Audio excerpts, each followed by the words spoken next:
Good morning, class 6th. Welcome back to the science class. Today we will continue with explanation of our chapter 5, separation of substances.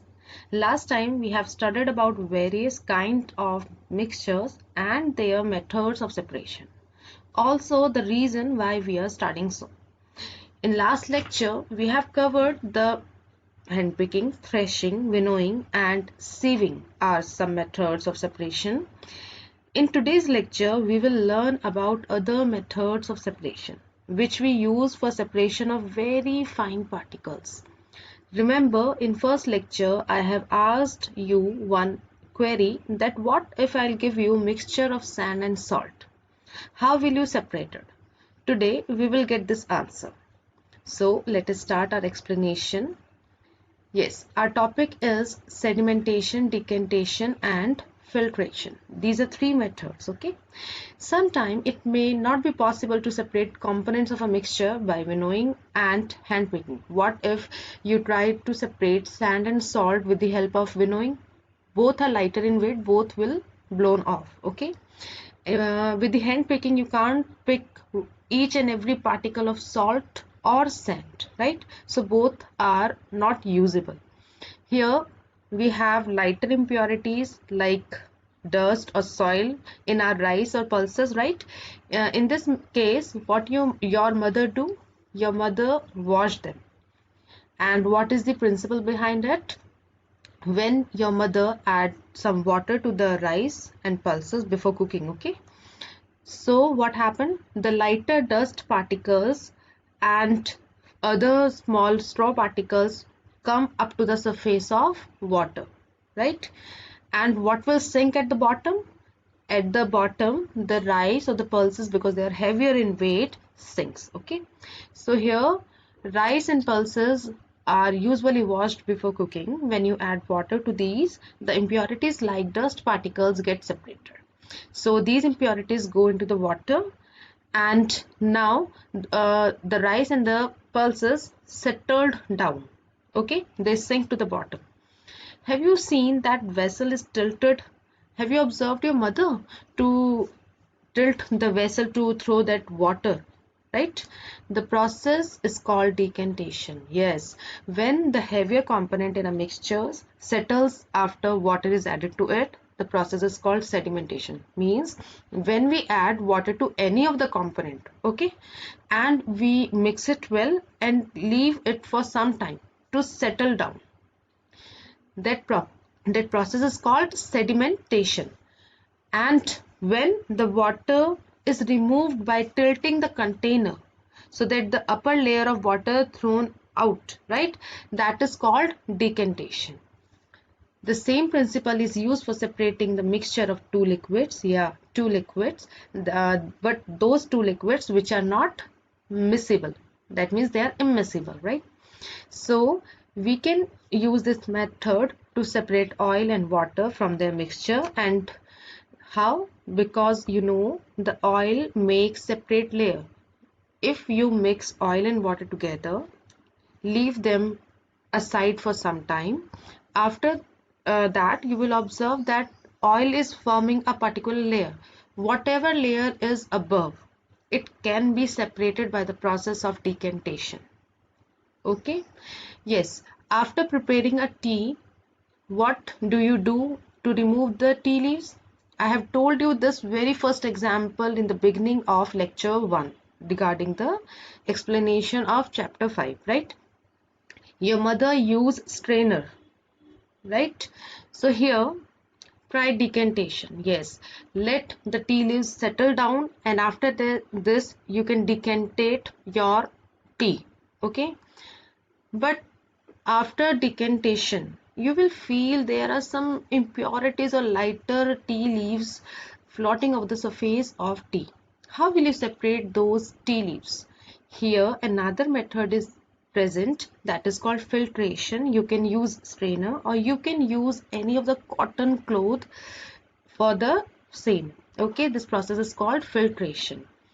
Actually, in filtration, whatever sheet we have, whether it is a paper sheet, filter paper, or it is cotton cloth, cotton, okay, in these The fibers make a platform in which very small pores are present. These pores allow the liquid to pass through but do not allow impurities to pass through them. So this process is called filtration. Activity 5 will explain it more nicely. Collect some muddy water from a pond or river. It is not available. If it is not available, you can mix 1 or 2 spoon of soil in it. Okay. Let it stand half an hour. After mixing it properly, leave it for half hour. After this, you will observe that the soil particles are settled down and the water is forming a layer above the soil. Okay. Now remember, this method is called sedimentation. Now take another glass and tilt the first glass to separate the water. After the whole water is separated, leave first glass aside. Now remember, this process of tilting the glass and separate the above layer or the top layer is called decantation. Okay. Yes. Now see if the water is in second glass is totally clear or somewhat little muddy or brown in color. If it is still muddy or brown in color, try to filter it. Yes, now you have to try third method of filtration, method of separation, that is filtration. So let us try filtering the paper water through a piece of cloth. In a piece of cloth, small holes are present and which will help to filter those impurities, to trap those impurities on its surface and allow the liquid to pass through. So a filter paper is one such filter that has very fine pores and do not allow fine particles to pass through them. Yes, filter paper can be folded in the way showing in this figure. Okay. Yes, for a funnel you can use filter paper by making it into the shape of funnel only, or cone you can say. Yes, fruit juices, vegetable juices before drinking can be separated by the same method. This method can also be observed while making paneer. Yes, as we know, for making paneer, we add some of the sour particles like lemon juice into the milk, and after the formation of milk, we separate it into the either a large strainer, but generally we use very soft and you can say very nice cotton cloth which have very fine fine pores. Okay, so this can be observed at home or at dairies. Okay. Activity 6. Now another method we are going to study in activity 6, that is evaporation. So for that, add 2 spoons of salt to water in another beaker and stir it. Now, what you see? Have you seen any particle now that your salt is still there? I think no. All the salt particles are dissolved in water as it is a soluble component. Okay. Heat the beaker containing the salt water. Let the water boil away. Means you have to heat the beaker up to the extent that all the water gone away. Okay. Yes, we use the process of evaporation to separate a mixture of water and salt, and the process of conversion of water into vapor means when water changes from its liquid state to the vapor or gaseous state, that is called evaporation. The process of evaporation takes place continuously wherever water is present. Means if you are at the water surface, that water surface keeps on evaporating. Okay, plants also lose water with the help of transpiration. That is another type of evaporation from the surface of leaves, right? And your clothes, when they are spreaded on the terrace, what will happen to them? How they dry? They dry with the same process of evaporation. So back to the topic, where do you think salt come from? Salt come from seawater. As we know, seawater is very saline, it has very good quantity of salt dissolved in it. So one of these salt in this is the common salt.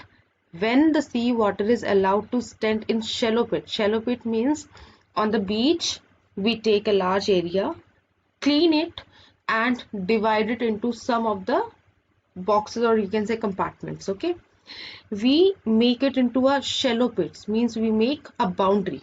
Okay, and that boundary is up to 1 foot or 2 feet, not more than that. In shallow pit, we collect some seawater and allow it to sun dry, means evaporation takes place by the help of sunlight. Okay, so it will take much more time than the heating. Okay, so your sunlight will evaporate whole water. After few days, the solid salt is left behind. Here common salt is then obtained from this mixture, and before using it at home, we generally prefer its purification. So that is another method. Yes, what if we have a mixture containing more components? If a component is simple to separate, we can only use one method of separation. But in case if there are so many components, we can use one by one a number of methods of separation. Okay, for example, I can give you activity for 7. Take a mixture of sand and salt. How will you separate these? You know, you are getting the answer of the very first question that I asked you. Sand and salt. Yes, we already saw that hand picking will not work out here. Keep this mixture in a beaker, add some water to it, leave the beaker aside for some time. Now what will happen? As you know, sand is insoluble and salt is soluble. The salt will get dissolved in the water, but the sand, as it is heavier quantity and it's insoluble too, it will settle down. The process of sedimentation is used here. Now tilt the beaker and separate the water into another one.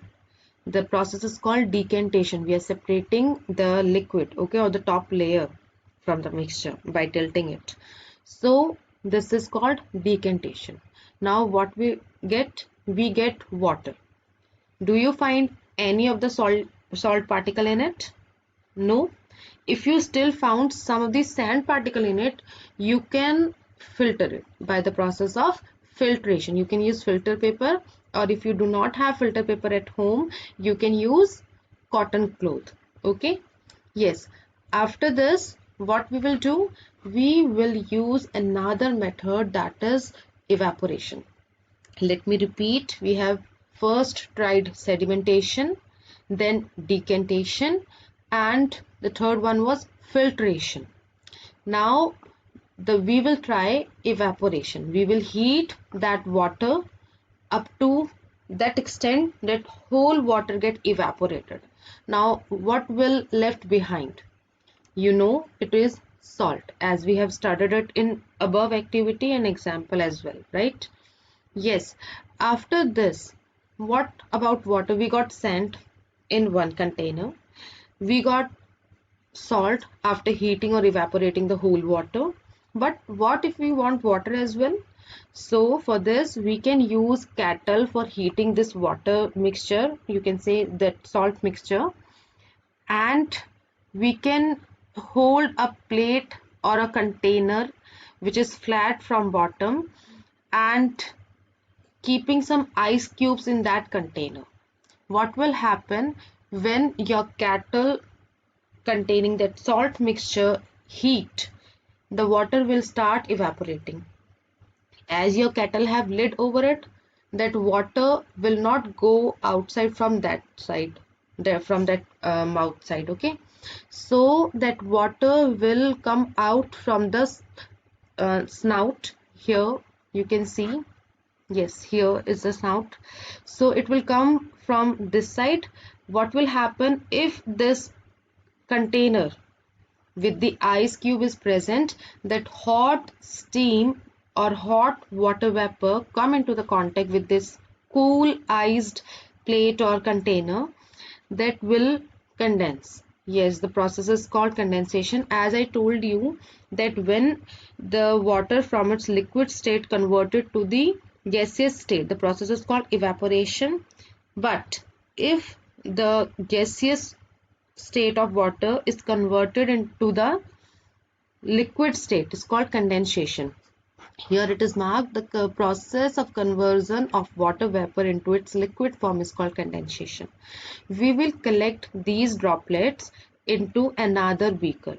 So we get all the components separated, salt, sand and water, using the process of sedimentation, decantation, filtration, evaporation, and the new one is condensation.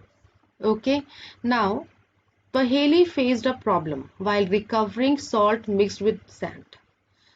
But why?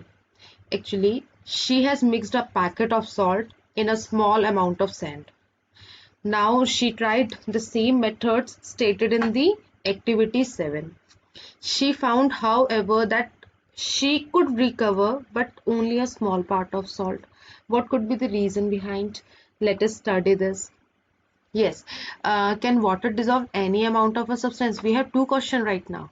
First, why Paheli have recovered only a small quantity of salt? Second, can water dissolve any amount of a substance? Okay, now come to the answer. Activity 8. You will need a beaker or a small pan. Okay, a spoon, salt and water. Pour half a cup of water into a beaker. Now, in that beaker, add some salt, stir it until the salt dissolves completely. Again, add another teaspoonful of salt, stir well. Go on adding the salt 1 teaspoon at a time and stir it. Okay, so one by one we are supposed to add salt. Okay, teaspoon salt, and we are supposed to stir it until it dissolves. After adding a few spoons of salt, do you find that some salt remains undissolved? That means there will a time come that if you add more spoon, that will remain as it is. It will not get dissolved in that water. Okay, if yes, this means that no more salt can be dissolved in the amount of water we have taken. The solution is said to be saturated then. Let me give you one example from your home. If you have a cupboard, you're keeping the clothes, but every cupboard have its capacity. You cannot keep more than its capacity. But sometime what we do, we just press the clothes, we just found small spaces and we just try to push more and more clothes inside. Okay, you are just filling more than capacity, but not that much that you can think. Okay, here also if you heat this water, it may dissolve some more quantity, because on heating the particles, those particles which we study in solid, liquid and gaseous state. So in liquid state, the particles are a little bit away from each other. Okay, on heating these liquid particles somewhat get spaced, means they get more away from each other. So some more space can be made, more salt can be dissolved too, but still, after heating, after pressing, after pushing, every method, there is capacity level. You cannot push heat more. Okay, so at that level, the solution is said to be saturated. Let me explain you again. The solution whose capacity to dissolve a particular component finishes at all the level is called saturated solution. Okay, here is a hint. Paheli tried to recover a large quantity of salt. I told you that Paheli have mixed one packet of salt to a very little amount of sand. If we want to recover the whole salt, okay, we have to use more quantity, because if we are adding a small quantity, so that water will dissolve only that quantity of salt that it can, even after heating. Okay, so in order to recover all the salt that Paheli have mixed in that mixture, we need to add more and more water. up to that state that all the salt can dissolve. Okay, perhaps the quantity of salt was much more than required to form a saturated solution. The undissolved salt would have remained mixed with the sand and could not be recovered. She could solve her problem by using a larger quantity of water, as told earlier. Yes, in activity 9 and activity 10, they are giving the same examples. Kindly go through them. Like take some water in a beaker and mix salt until it dissolves. This will give you a saturated solution of salt in water. Now add a small quantity of salt to this saturated solution. Means they are asking you that after preparing a saturated solution, add more salt. You know that more salt that we have added will not at all get dissolved, right? But now heat it. Yes, this is a proof to the explanation that I have given you above. Here, what will happen after heating, that more quantity of salt will get dissolved. Now, if you want to add more spoons of that salt, you can add, but after some time that salt, even after heating it strongly, it will not get dissolved. Okay, this is the final quantity or capacity of the water, that it can dissolve up to this mark only, not more than that. So the activity suggests that larger quantity of salt can be dissolved in water on heating. Okay,